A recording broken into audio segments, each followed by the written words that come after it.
take time to make time. Hoki mai anō, welcome back to AM. It's 3 away from 8 now. In 80 days, Newshub will broadcast its final bulletin on TV3, and we will broadcast the very last AM show. The media landscape is rapidly and dramatically changing, as we've just heard from Glenn Kine. We're now speaking with Spin-Off founder Duncan Grieve. For your analysis, Duncan, thanks for being with us. Oh, great to be here. We are hearing that the stuff product at 6 o'clock is not necessarily going to be considered as entering the TV market. So do you think we'll see something quite different, and do you think that that is where news has to go to be commercially affordable?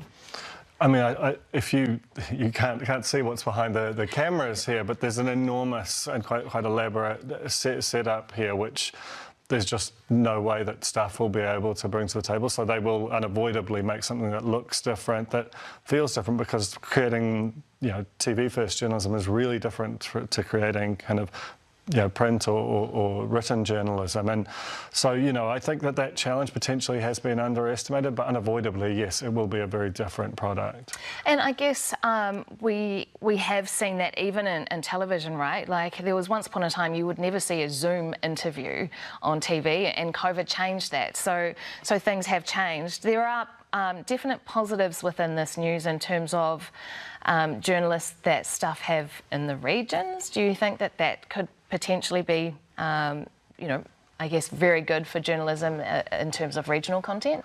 I mean, the fact that staff employs more journalists than anyone else means that their selection of stories will be vast and potentially bigger than Newshub's, but I do think that the presentation aspect has been potentially underrated. It's one thing to report the news, that layer of how you make it sing and impact for the audience is really, really difficult, and they have to learn it very, very quickly.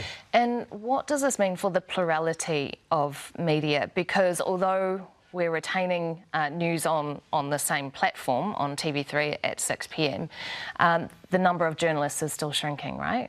It creates it maintains a competitive tension between 3 and TVNZ, but in terms of plurality, we're still one down. We're still down one of the greatest, most kind of powerful and kind of vivacious newsrooms in the country. It's being replaced by another one in terms of the content, but we're still losing what Newshub is and has always been.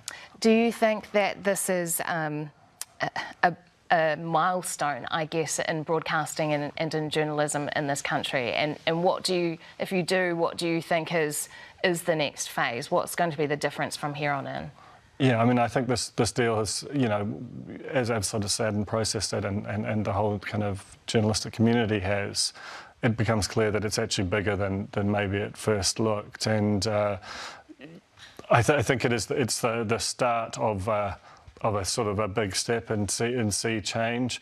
It's really risky for both organisations. It could go fantastically well, but also it contains a lot of pitfalls that will become clear over time. But the main thing I keep thinking about is, I look at Jen Lynch's story about the social media staffing in Christopher Luxon's office, and think about what in three months' time that story doesn't come out, and we're just none the wiser for it, and it just kind of, it seems completely wild to me that we're walking into that reality.